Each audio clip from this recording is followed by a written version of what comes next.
General English की ये हमारी क्लास नंबर 5 है। तो हम पढ़ रहे थे नाउन। अब नाउन में हमारा एक कैटेगरी रह गया था, countable noun and uncountable noun. तो जिस चीज़ को काउंट किया जा सकता है 1 2 3 4 करके, तो जिस चीज़ को काउंट किया जा सकता है उनको बोलते हैं काउंटेबल नाउन, और जिस चीज़ को काउंट नहीं किया जा सकता उसको बोलते हैं अनकाउंटेबल नाउन। जैसे कि मान लो बॉय, गर्ल, बुक, इनको काउंट किया जा सकता है। भाई कितने बॉयज़ हैं, कितनी गर्ल हैं, कितनी बुक्स हैं, तो ये सब काउंटेबल नाउन है। लेकिन जैसे कि मिल्क हो गया, वाटर हो गया, इनको काउंट नहीं किया जा सकता, इसलिए ये हो गया अनकाउंटेबल नाउन। मिल्क और वाटर को मेज़र किया जा सकता है, मिल्क और वाटर को मेज़र किया जा सकता है बट काउंट नहीं किया जा सकता, इसलिए हो गया uncountable noun. Now countable noun में क्या होता है, काउंटेबल नाउन में हमेशा नंबर होते हैं। जैसे कि स्टूडेंट की बात करूँ मैं, तो मैं नंबर के साथ बताऊंगा, एक स्टूडेंट है कि 2 स्टूडेंट्स हैं या 3 स्टूडेंट्स हैं, कितने स्टूडेंट्स हैं। तो काउंटेबल नाउन में हमेशा नंबर होगा। अनकाउंटेबल नाउन में हमेशा क्वांटिटी होगी। जैसे कि मिल्क हो गया, वाटर हो गया। तो अनकाउंटेबल नाउन में हमेशा क्वांटिटी होगी और काउंटेबल नाउन में हमेशा नंबरिंग होगी। जैसे एक स्टूडेंट, 2 स्टूडेंट्स, एक book, 2 book, 3 books, 2 books, 5 books. तो काउंटेबल नाउन में हमेशा नंबर होगा और अनकाउंटेबल नाउन में हमेशा क्वांटिटी होगी।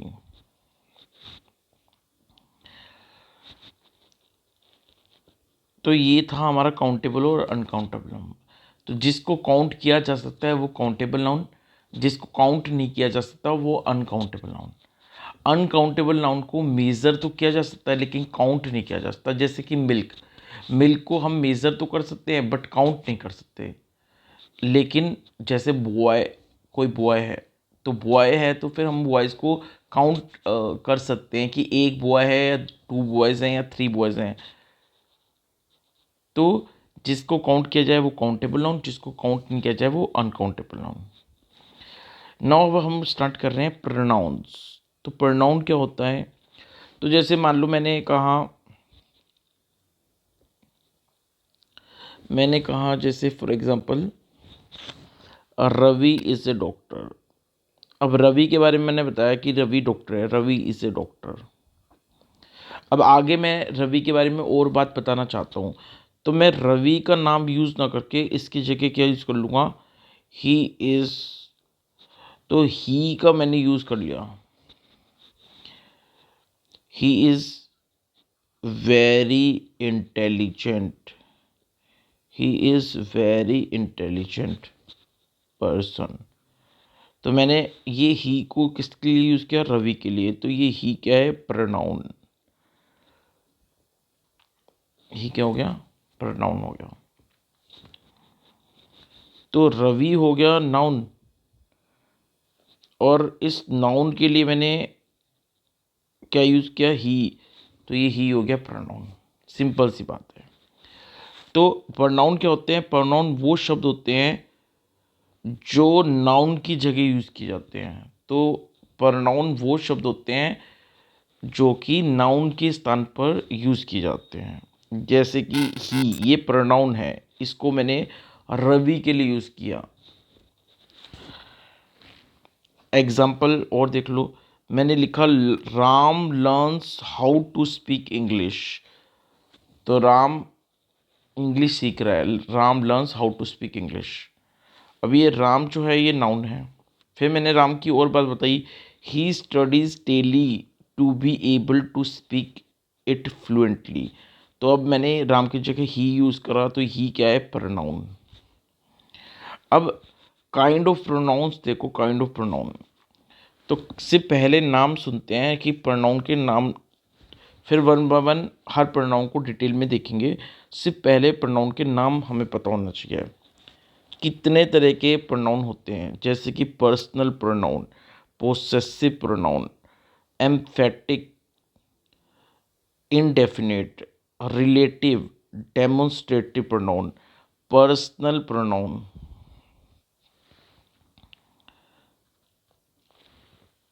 interrogative pronoun, reflexive pronoun, distributive pronoun। तो ये सारे प्रोनाउन हैं।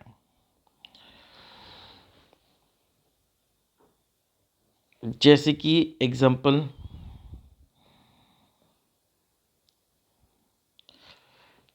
डेमोन्स्ट्रेटिव प्रोनाउन मतलब किसी चीज़ की वो डेमोन्स्ट्रेट करते हैं। जैसे कि मैंने कहा ये है, ये मेरा घर है, या वो मेरा घर है। तो दिस और दैट, दीज और दोज। तो दिस, दैट, दोज और दीज, जैसे कि ये डेमोन्स्ट्रेटिव प्रोनाउन में आते हैं। एग्जाम्पल, अभी हमने कुछ सीखना नहीं है, ये सिर्फ ऐसे ही एक एग्जाम्पल आपके दिमाग में डाला, रैंडम उठा के कुछ भी, कि भाई डेमोन्स्ट्रेटिव प्रोनाउन में क्या क्या आएगा, दिस, दैट, दोज और दीज। तो ये डेमोन्स्ट्रेट करते हैं, कुछ चीज़ को डेमोन्स्ट्रेट करते हैं। जैसे मैंने कहा ये मेरा घर है, वो मेरा घर है, दिस इज़ माई हाउस। तो दिस हो गया, ये मेरा घर है, और दूर है मेरा घर, तो मैं कहूँगा दैट इज़ माई हाउस, यानी दैट। तो दैट दूर के लिए और दिस पास के लिए। तो दिस यूज़ किया जाता है पास के लिए, और दैट दूर वाली वस्तु के लिए। तो दिस इज़ माई हाउस या दैट इज़ माई हाउस। तो दीज, दैट, या फिर दिस, दैट के साथ दीज और दोज, ये सब डेमोन्स्ट्रेटिव प्रोनाउन होते हैं।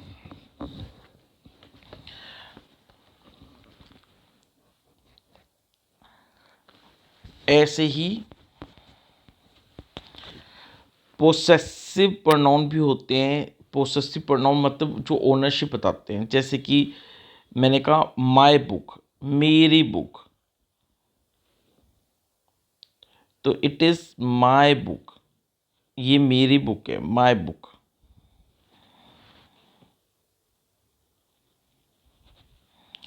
या this book is mine, this book is mine, this book is mine.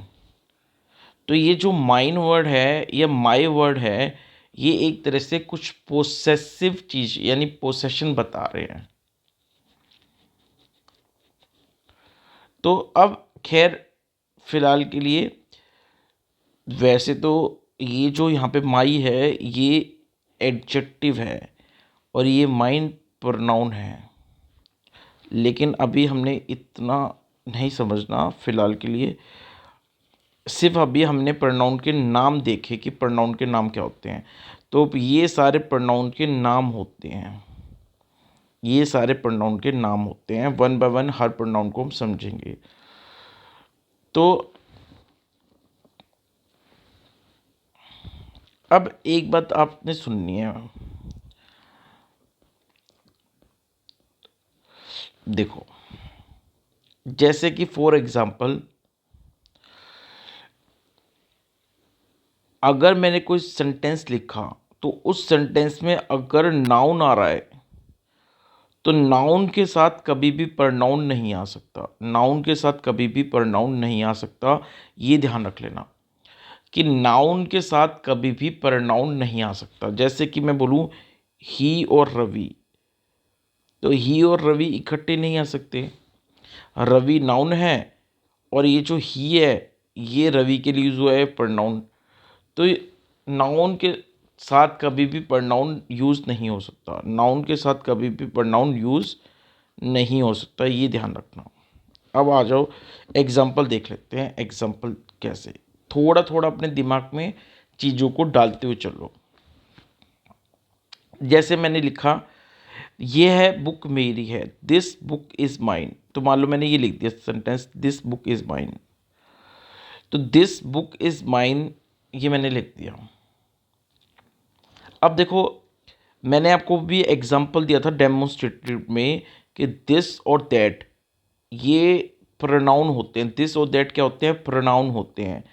और कौन से प्रोनाउन होते हैं, डेमोन्स्ट्रेटिव। हालांकि डेमोन्स्ट्रेटिव प्रोनाउन अलग से हम देखेंगे, लेकिन फ़िलहाल के लिए आपको तो मैंने अभी बता दिया था कि दिस और दैट या दीज और दोज डेमोन्स्ट्रेटिव प्रोनाउन होते हैं।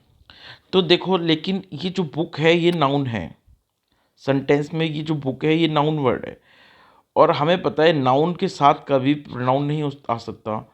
तो फिर ये जो दिस है, ये वैसे तो हमें पता है डेमोस्ट्रेटिव प्रोनाउन होता है, बट क्योंकि बुक नाउन है और नाउन के साथ कभी भी प्रोनाउन नहीं आ सकता, इसलिए इस दिस को हम प्रोनाउन नहीं बोलेंगे। इस दिस को हम प्रोनाउन नहीं बोलेंगे। इस दिस को हम प्रोनाउन नहीं बोलेंगे। तो हम इस दिस को क्या बोलेंगे?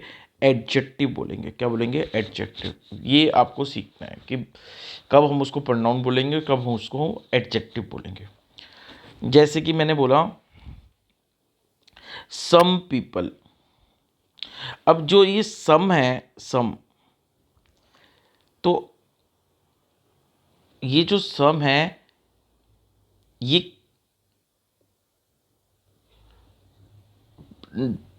ये अकेला अगर यूज हो रहा है सम, तो समवन, मान लो ऐसा लिखा है समवन, समवन। तो अगर सम अकेला यूज हो रहा है, समवन, तो इसका मतलब ये है कि ये प्रोनाउन किसी के बारे में बताता है। जैसे मैंने लिखा समवन, तो समवन के बारे में, मतलब अगर मैं समवन लिख रहा हूँ तो मतलब मैं किसी पर्सन की बात कर रहा हूँ, तो ये किसी पर्सन के लिए वर्ड यूज हो रहा है, तो यानी ये क्या हो गया? प्रोनाउन। लेकिन मैंने सम पीपल लिखा, सम पीपल। अब पीपल तो क्या है? नाउन हो गया। तो अगर पीपल नाउन हो गया तो ये जो सम वर्ड है ये प्रोनाउन नहीं हो सकता, इसको हम क्या बोलेंगे? एडजेक्टिव। क्लियर है? अब जैसे एग्जाम्पल मैंने ऐसे लिख दिया, दिस इज माई बुक। तो दिस इज माई बुक, तो ये जो दिस है ये यहाँ पे अकेला यूज हो रहा है, यहाँ पे कोई यहाँ पे इसके साथ में कोई नाउन यूज नहीं हो रहा, तो ये यहाँ पे कहलाएगा प्रोनाउन। लेकिन यहाँ पे था दिस बुक इज माइन, तो ये जो बुक था ये नाउन था, और नाउन के साथ क्योंकि दिस था तो यहाँ पे दिस प्रोनाउन नहीं कहलाया, यहाँ पे ही क्या कहलाया? यहाँ पे ही कहलाया एडजेक्टिव। लेकिन यहाँ पे दिस क्या बन गया? प्रोनाउन बन गया, क्योंकि ये अकेला है, किसी नाउन के साथ नहीं है। क्लियर है?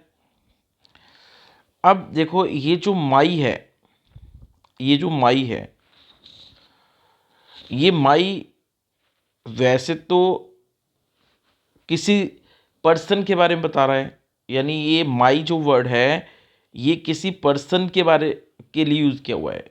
तो माई मतलब किसी पर्सन के लिए ये वर्ड यूज़ हुआ है। तो मैं अपने बारे में, यानी मैं एक पर्सन हूँ और मैंने अपने बारे में अपना नाम ना लेके मैंने क्या वर्ड यूज़ किया अपने बारे में? माई वर्ड यूज़ किया। तो वैसे तो ये प्रोनाउन हो गया, लेकिन क्योंकि इसके साथ में नाउन आ गया बुक, तो फिर ये प्रोनाउन नहीं कहलाएगा, फिर ये क्या कहलाएगा? एडजेक्टिव कहलाएगा। क्लियर है? तो अब आपको ये देखना है, कुछ एग्जाम्पल देखो। ये पोसेसिव का मतलब जो ओनरशिप होता है, पोसेसिव का मतलब क्या होता है? जो ओनरशिप होता है। तो यहाँ पे ये जो है ये पोसेसिव एडजेक्टिव है। एडजेक्टिव का मतलब ये सारे वैसे तो प्रोनाउन हैं, लेकिन क्योंकि ये सारे किसी नाउन के साथ यूज़ होते हैं, किसी नाउन के साथ यूज़ होते हैं, इसलिए हम इनको प्रोनाउन नहीं बोल के हम इन्हें पोसेसिव एडजेक्टिव बोलते हैं। पोसेसिव क्यों बोल रहे हैं? क्योंकि ये किसी चीज़ के पोसेशन की बात करते हैं। ये जो शब्द हैं my, your, yours, mine, their, theirs, our, ours, तो ये किसी चीज़ के ओनरशिप की बात करते हैं, किसी चीज़ की कब्जे की बात करते हैं, इसलिए हम इनको पोसेसिव बोल रहे हैं। तो ये जो है ये वैसे तो प्रोनाउन है, लेकिन क्योंकि ये नाउन के साथ यूज़ होते हैं तो इसलिए ये क्या कहलाते हैं?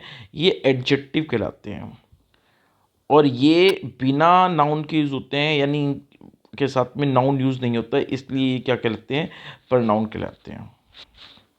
जैसे मैंने कहा यूअर सन ठीक है या यूअर सन ठीक है, ये दो वर्ड लिखे मैंने, यूअर सन या यूअर सन, तो कौन सा सेंटेंस ठीक है? तो देखो सन तो नाउन हो गया, सन तो यहाँ पे क्या हो गया, नाउन हो गया। अब आपको पता है नाउन के साथ कभी भी एडजेक्टिव यूज होगा, प्रोनाउन यूज नहीं होगा। तो अब देखो यूअर जो है यहाँ पे यूअर एडजेक्टिव है और यूअर्स प्रोनाउन है।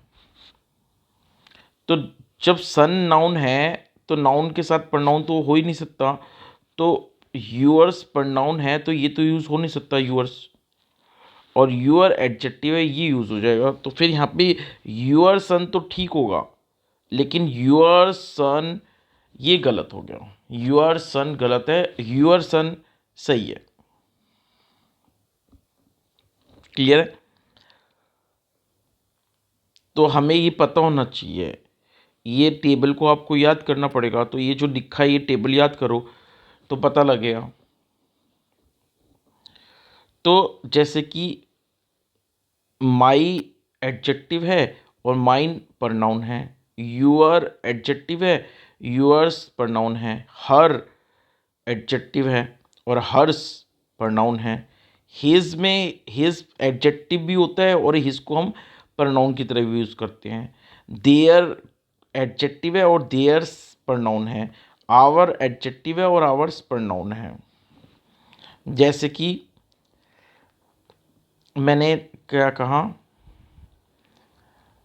मैंने कहा जैसे कि it is my book, it is my book, तो बुक एक नाउन हो गया और नाउन के साथ में जो माई वर्ड यूज़ हुआ है ये एडजेक्टिव हो गया। तो देखो माई एडजेक्टिव यूज़ हो रहा है। लेकिन अगर मैंने ये कहा कि भाई बुक के लिए मैं बोल रहा हूँ इट इज़ माइन, मैं यहाँ पे बुक आगे बुक वर्ड यूज़ नहीं कर रहा, बस मैं ये कह रहा हूँ इट इज़ माइन। ये बोला ये बुक किसकी है, तो मैंने कहा, किसी ने मेरे से पूछा कि ये बुक किसकी है, तो मैंने कहा इट इज़ माइन। तो इट इज़ माइन, तो मैं यहाँ पे माइन के साथ बुक वर्ड यूज़ नहीं कर रहा, सिर्फ मैंने बोला, वो बोल रहा है कि ये बुक किसकी है, तो मैंने कहा इट इज़ माइन। तो माइन यहाँ पे अकेला यूज़ हो रहा है, इसके साथ कोई नाउन यूज़ नहीं हो रहा, तो यहाँ पे माइन क्या बन जाएगा, प्रोनाउन। लेकिन अगर मैं यहाँ पे बुक को यूज़ करता तो फिर मैं इट इज़ माइन बुक नहीं लिख सकता था, फिर मैं लिखता इट इज़ माई बुक, क्योंकि नाउन के साथ एडजेक्टिव आएगा, नाउन के साथ प्रोनाउन नहीं आ सकता। तो माई एडजेक्टिव है और माइन प्रोनाउन है। तो अगर आपको लिखना है बुक लिखना है तो इट इज़ माई बुक लिखो, या अगर बुक को नहीं यूज़ करना, बुक को नहीं लिखना, तो आप लिखो इट इज़ माइन। ऐसे ही हर के लिए क्या है, हर के लिए एडजेक्टिव हर है और प्रोनाउन की तरह क्या है ये यहाँ पे हर्स। तो मैंने लिखा हर बुक, हर बुक मैं लिख सकता हूँ हर बुक, तो बुक एक नाउन हो गया और नाउन के साथ एडजेक्टिव हर हो गया। या फिर मैं ऐसे लिखूँगा this book is hers, this book is hers, तो यहाँ पे ये हर्स अकेले यूज हो रहा है तो ये प्रोनाउन हो गया। अब बुक क्या है, नाउन है। दिस और दैट वैसे तो प्रोनाउन होते हैं, लेकिन दिस बुक के साथ आ रहा है, नाउन के साथ आ रहा है, तो ये दिस यहाँ पे प्रोनाउन नहीं, यहाँ पे एडजेक्टिव हो गया। ऐसे ही मान लो मैंने लिखा ऑल मैन आर इंटेलिजेंट, तो मैन तो नाउन हो गया, अब इसके साथ जो ऑल वर्ड आ रहा है ये एडजेक्टिव है, ये एडजेक्टिव है, ये प्रोनाउन नहीं है। फिर अगर मैंने मान लो मैन हटा दिया, मैंने इसे भी लिख दिया ऑल आर इंटेलिजेंट, तो ऑल आर इंटेलिजेंट है तो यहाँ पे कोई ऑल अकेला आ रहा है, यहाँ पे ऑल के साथ में कोई नाउन नहीं आ रहा, तो ऑल यहाँ पे अब किसका काम करेगा, प्रोनाउन का। तो देखो ऑल अगर नाउन के साथ आता है तो ऑल क्या कहलाएगा, एडजेक्टिव, और ऑल अकेला आ रहा है तो क्या कहलाएगा, प्रोनाउन। तो ऐसा हो सकता है जैसे यहाँ पे देखो हिज, हिज अकेला आएगा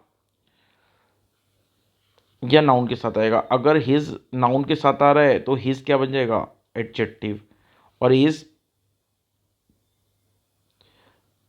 अकेला आ रहा है तो हिज क्या कहलाएगा, प्रोनाउन। क्लियर है? अब मान लो मैंने लिखा ईच बॉय, तो ईच बॉय तो बॉय नाउन है, और ईच वर्ड जो है वो हो गया एडजेक्टिव, क्योंकि नाउन के साथ हमेशा एडजेक्टिव आएगा। लेकिन मैंने ऐसे नहीं लिखा, ऐसे लिखा each of the boys, each of the boys. तो यहाँ पे ये जो नाउन है द बॉयज़, इसके साथ में ऑफ लग गया। तो यानी ये जो ईच है, ईच, यहाँ पे इसके साथ में इसके और नाउन के बीच में ये ऑफ आ गया। तो अब हम ये नहीं कह सकते कि ईच नाउन के साथ आ रहा है। यहाँ पे तो ईच बॉय लिखा, तो ईच नाउन के साथ आ रहा है बिल्कुल, इसलिए ईच एडजेक्टिव हो गया। लेकिन यहाँ पे ईच ऑफ द बॉयज़ है, तो दो बॉयज़ नाउन है, लेकिन हम ये नहीं कहेंगे ईच नाउन के साथ आ रहा है, क्योंकि बीच में ऑफ भी है। तो यहाँ पे ईच अब क्या कहलाएगा, प्रोनाउन कहलाएगा। क्लियर है।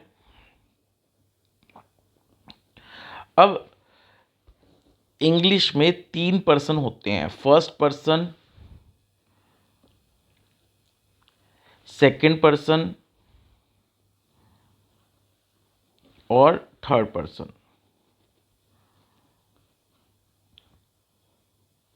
तो इंग्लिश में 3 पर्सन होते हैं, फर्स्ट पर्सन, सेकंड पर्सन और थर्ड पर्सन। अब फर्स्ट पर्सन कौन होते हैं, तो जो वाक्य को बोल रहा है, जो वाक्य को बोल रहा है वो फर्स्ट पर्सन हो गया। तो मान लो मैं अगर बोलूँगा वाक्य, तो मैं ही बोलूँगा, तो मैं फर्स्ट पर्सन हो गया। तो फर्स्ट पर्सन में या तो मैं बोलूँगा, अकेला वाक्य मैं बोलूँगा, या मेरे साथ मिलकर एक दो लोग और बोलेंगे। तो आई और वी, ये आई और वी जो होते हैं ये फर्स्ट पर्सन होते हैं, आई और वी फर्स्ट पर्सन होते हैं। क्लियर है। अब देखो, सेंटेंस जब भी होता है तो स्टार्टिंग में सब्जेक्ट होता है, तो सब्जेक्ट की जो प्लेस होती है वो स्टार्टिंग में होती है सेंटेंस के, और सेंटेंस के लास्ट में जो प्लेस होती है वो ऑब्जेक्ट की होती है। ये हमें पता है, सेंटेंस में स्टार्टिंग में सब्जेक्ट होता है और लास्ट में क्या होता है, ऑब्जेक्ट होता है। तो अब जो फर्स्ट पर्सन है वो आई और वी हो गए। तो अगर आई वी अगर हम यूज़ कर रहे हैं, तो आई और वी वर्ड हमेशा सब्जेक्ट प्लेस पे आएंगे। तो आई और वी हमेशा क्या होते हैं, सब्जेक्ट होते हैं। यानी आई और वी से सेंटेंस स्टार्ट होगा, जैसे I am a doctor, I am a doctor, we are doctors. तो आई और वी से सेंटेंस स्टार्ट हो रहा है, तो आई और वी हमेशा सब्जेक्ट प्लेस पे आएंगे। लेकिन अगर मुझे आई और वी को ऑब्जेक्ट प्लेस पे लाना है, तो फिर मैं आई और वी की जगह क्या यूज़ करूँगा, आई की जगह मैं यूज़ करूँगा मी, और वी की जगह मैं यूज़ करूँगा अस। क्लियर है। ठीक है।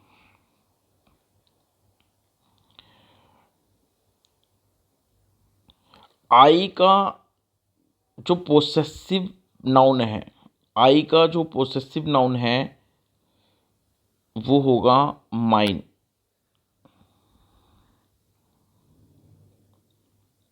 और वी का जो पोसेसिव प्रोनाउन है, आई का पोसेसिव प्रोनाउन क्या होगा, माइन, और वी का जो पोसेसिव प्रोनाउन है वो क्या होगा, आवर्स।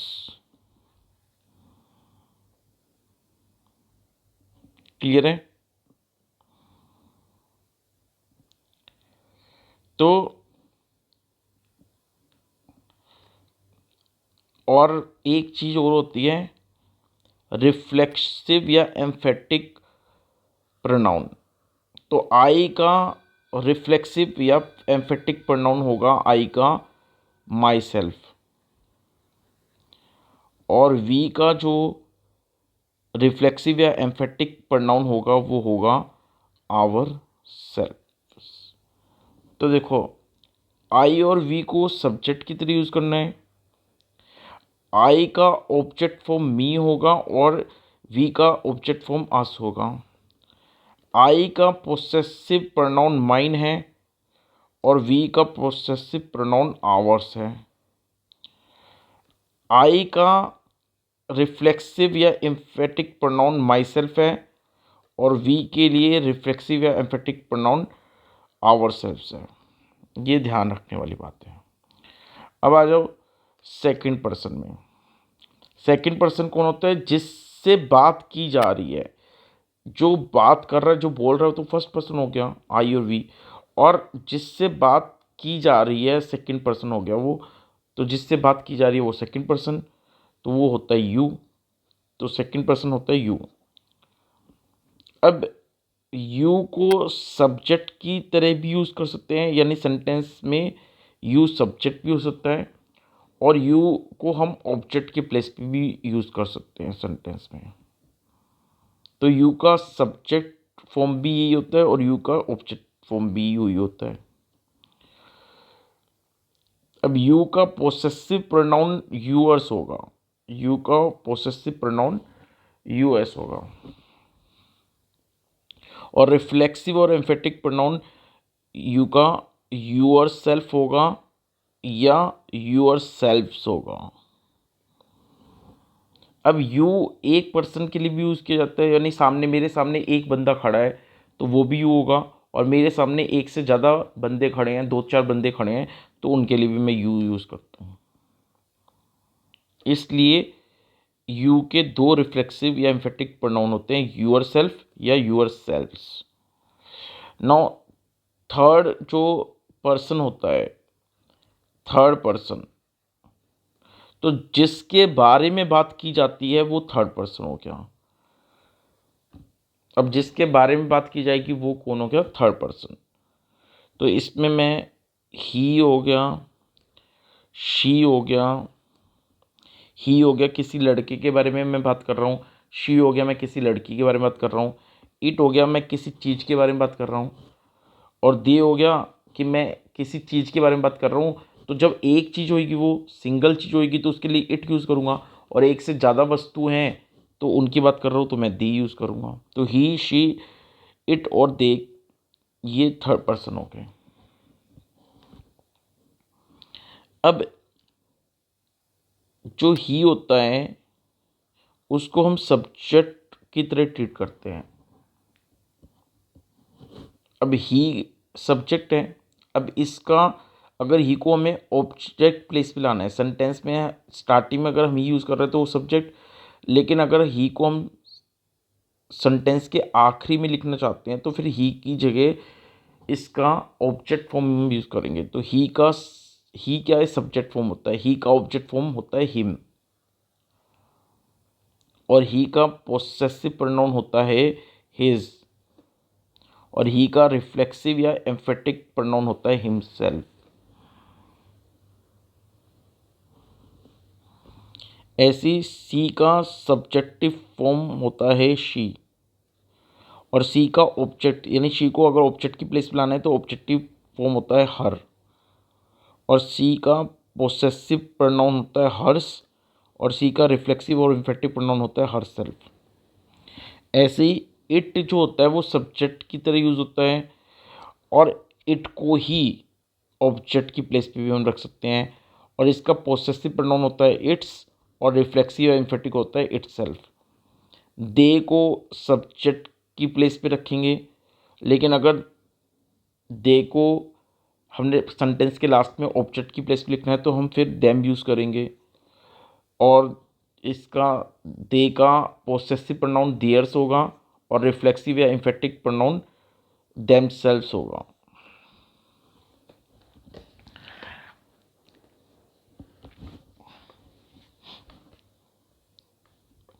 नाउ अब देखो, जैसे मैंने कहा I teach him English, I teach him English. तो सबसे पहले तो बताओ मैं कौन बोलने वाला इसमें कौन है? मैं हूँ आई। तो मैं आई जो है मैं अपने आप बोलने वाला हूँ, तो मैं अब बोल रहा हूँ तो मैं अपने आप को यहाँ पे सब्जेक्ट की तरह ट्रीट कर रहा हूँ। तो आई का सब्जेक्ट फॉर्म आई होता है, तो यहाँ पे सब्जेक्ट हो गया आई। फिर मैं जिसके बारे में बात की जाती है वो थर्ड पर्सन होता है।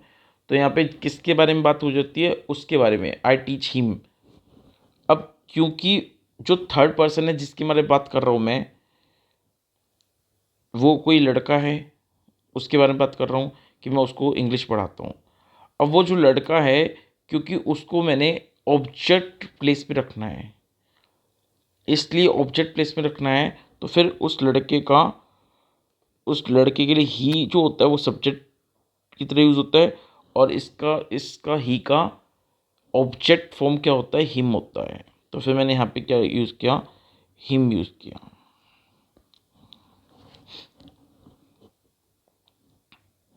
नाउ अब एक बड़ी इंपॉर्टेंट बात जो ध्यान में रखनी है कि जो भी प्रीपोजिशन होते हैं उसमें प्रोनाउन का ऑब्जेक्ट फॉर्म यूज़ होता है।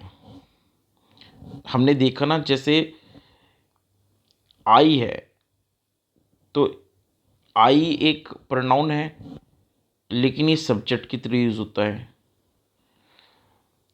इसी का ऑब्जेक्ट फॉर्म क्या होगा, मी। मी हो गया ऑब्जेक्ट फॉर्म। इस तो आई भी प्रोनाउन है और मी भी प्रोनाउन है, दोनों। आई सब्जेक्ट प्रोनाउन है और मी ऑब्जेक्ट प्रोनाउन है। और इसका पोसेसिव क्या होता है, इसका पोसेसिव प्रोनाउन क्या होता है, तो देखो इसका पोसेसिव प्रोनाउन यहाँ लिखा हुआ है, इसका पोसेसिव प्रोनाउन होता है माइन। तो यहाँ पे हो गया माइन। और इसका रिफ्लेक्सिव या एम्फेटिक प्रोनाउन क्या होता है, अभी हम पढ़ेंगे रिफ्लेक्सिव या एम्फेटिक प्रोनाउन क्या होता है, वो पढ़ेंगे। फिलहाल के लिए नाम क्या है, तो ये हो गया माई सेल्फ। देखो यहाँ पे एम्फेटिक प्रोनाउन हो गया माई सेल्फ, माई सेल्फ। तो फिर अब आपको ये ध्यान रखना है कि जब भी प्रीपोजिशन आते हैं तो प्रीपोजिशन के साथ में ये आई के ही प्रोनाउन है, ये सब्जेक्ट प्रोनाउन है, ये आई का ऑब्जेक्ट प्रोनाउन है, ये आई का पोसेसिव प्रोनाउन है, ये आई का रिफ्लेक्सिव प्रोनाउन है। तो जब भी प्रीपोजिशन यूज़ होंगे तो प्रीपोजिशन के साथ में हम प्रोनाउन का ऑब्जेक्ट फॉर्म यूज़ करेंगे। ऑब्जेक्ट फॉर्म जैसे आई का ऑब्जेक्ट फॉर्म मी है, वी का ऑब्जेक्ट फॉर्म क्या होता है, अस। तो कभी भी प्रीपोजिशन के साथ प्रोनाउन का कौन सा फॉर्म आएगा, ऑब्जेक्ट। जैसे कि मैंने कहा कि मैं ऐसे लिखता हूँ फॉर मी, मेरे लिए, तो हाँ लिख सकता हूँ क्योंकि ये ऑब्जेक्ट फॉर्म है। लेकिन मैं ऐसे लिखूँ फॉर आई, तो ये गलत है क्योंकि ये सब्जेक्ट फॉर्म है। ऐसे ही मैंने लिखा अगेंस्ट। अब अगेंस्ट प्रीपोजिशन है, फॉर भी प्रीपोजिशन था, अगेंस्ट भी एक प्रीपोजिशन है, तो मैंने लिखा अगेंस्ट ही। तो अगेंस्ट ही गलत हो गया क्योंकि अगेंस्ट, क्योंकि प्रीपोजिशन है तो प्रीपोजिशन के साथ में ये सब्जेक्ट फॉर्म नहीं आ सकता। तो अगेंस्ट के साथ में ऑब्जेक्ट फॉर्म आना पड़ेगा, तो ही का ऑब्जेक्ट फॉर्म क्या होता है, हिम। तो अगेंस्ट हिम ठीक है। तो प्रीपोजिशन क्या होते हैं, तो ये जब हम पढ़ेंगे तो प्रीपोजिशन आप ऑलरेडी आपने थोड़ा बहुत आपको पता भी हो प्रीपोजिशन क्या होता है, और नहीं तो पता भी लग जाएगा। तो प्रीपोजिशन के साथ में ऑब्जेक्ट फॉर्म ऑफ प्रोनाउन आते हैं। क्लियर है, ठीक है। अब एक एक्सेप्शन वाली बात याद रख लेना। एक्सेप्शन वाली बात ये है कि जब हम सेंटेंस को स्टार्ट करते हैं तो सब्जेक्ट आता है और सेंटेंस के आखिर में ऑब्जेक्ट आता है। अब मान लो अगर मैं सब्जेक्ट को आई से स्टार्ट कर रहा हूँ, अपने बारे में कुछ बता रहा हूँ, तो मैं यहाँ पे लिखूँ आई। लेकिन अगर मैं अपने बारे में अपने आप को ऑब्जेक्ट प्लेस पे रखना चाहता हूँ, तो मैं आई की जगह यहाँ पे ऑब्जेक्ट प्लेस पे क्या लिखूँगा, मी। ऐसे ही मान लो मैंने हम सब के बारे में बता रहा हूँ, तो मैं हम सबको सब्जेक्ट प्लेस पे लिखूँगा, तो लिखूँगा वी। लेकिन अगर मैं हम सब के बारे में को ऑब्जेक्ट प्लेस पे रखना चाहूँगा, तो मैं फिर वी की जगह रखूँगा अस। क्लियर है, तो ये तो हमें पता ही, तो नॉर्मल रूल होते हैं। लेकिन कई डिग्री वाले सेंटेंस होते हैं, तो डिग्री वाले सेंटेंस में जो लास्ट में प्रोनाउन आता है, डिग्री वाले सेंटेंस में जो लास्ट में प्रोनाउन होता है, वहाँ लास्ट में, वैसे तो आपको पता है सेंटेंस के लास्ट में क्या होता है, ऑब्जेक्ट फॉर्म ऑफ प्रोनाउन आता है। सेंटेंस के लास्ट में ऑब्जेक्ट फॉर्म ऑफ प्रोनाउन आता है, जैसे कि अस, मी, हिम। तो सेंटेंस के लास्ट में ऑब्जेक्ट फॉर्म ऑफ प्रोनाउन आता है, ये बात हमें पता है। लेकिन जो डिग्री वाले सेंटेंस होते हैं, कंपैरेटिव, जहाँ पे कंपैरिजन होता है, तो जो डिग्री वाले सेंटेंस होता है, कंपैरिजन होते हैं जहाँ पे, वहाँ पे डिग्री वाले सेंटेंस में लास्ट में प्रोनाउन का ऑब्जेक्ट फॉर्म नहीं आता, वहाँ पे प्रोनाउन का सब्जेक्ट फॉर्म ही आता है। ये एक एक्सेप्शन हो गया। जैसे कि मान लो मैंने लिखा Ravi is as tall as me, Ravi is as tall as me. तो हमें पता है वैसे तो लास्ट में जो होता है, मैं बता रहा हूँ कि Ravi is as tall as me, Ravi मेरे जितना लंबा है। तो मैं अपने आप को यहाँ पे मैं क्या रख रहा हूँ, रवि को तो मैंने सब्जेक्ट बना दिया और अपने आप को मैंने क्या बना दिया, ऑब्जेक्ट बना दिया। तो Ravi is as tall as me, तो मैंने रवि को सब्जेक्ट बनाया यहाँ पे और अपने आप को क्या बनाया, ऑब्जेक्ट। अब मैं अपने आप को ऑब्जेक्ट की प्लेस पे रख रहा हूँ, तो पता है मैं अपने आप के लिए सब्जेक्ट को के लिए कौन सा वर्ड यूज़ करता हूँ, आई। और अपने आप के लिए मैं ऑब्जेक्ट कौन सा यूज़ करता हूँ, ऑब्जेक्ट के लिए मैं यूज़ करता हूँ आई की जगह मी। तो मैं यहाँ पे ऑब्जेक्ट हूँ, तो यहाँ पे मी वर्ड मैंने लगा दिया, लेकिन ये मी वर्ड यहाँ पे गलत हो गया। क्यों गलत हो गया? क्योंकि डिग्री वाले सेंटेंस में यहाँ पे आएगा Ravi is as tall as, यहाँ पे मी तो ये ऑब्जेक्ट फॉर्म ऑफ प्रोनाउन है, ऑब्जेक्ट फॉर्म ऑफ प्रोनाउन नहीं आएगा लास्ट में। डिग्री वाले सेंटेंस में लास्ट में सब्जेक्ट फॉर्म ऑफ प्रोनाउन नहीं आएगा। तो Ravi is as tall as I, यहाँ पे आई आएगा। Ravi is as tall as I, और ये सिर्फ हिडन होता है, तो ये होगा Ravi is as tall as I am. Clear है?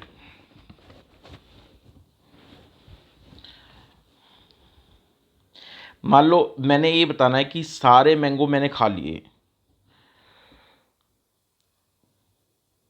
तो all the mangoes, all the mangoes, all the mangoes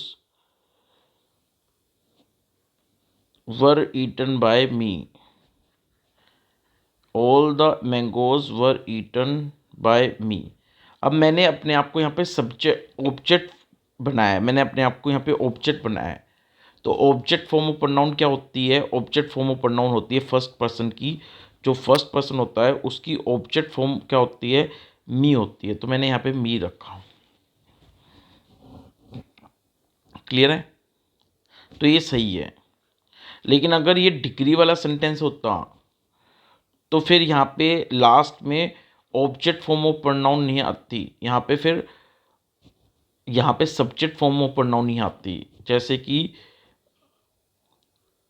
Ravi he is as tall as, यहाँ पे मी नहीं आएगा, यहाँ पे आई आएगा, I am. He is as tall as I am.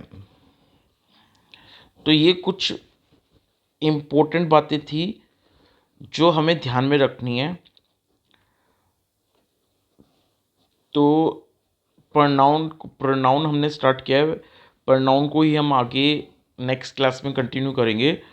तो थैंक यू सो मच। ये हमारी जनरल इंग्लिश की क्लास नंबर 5 थी।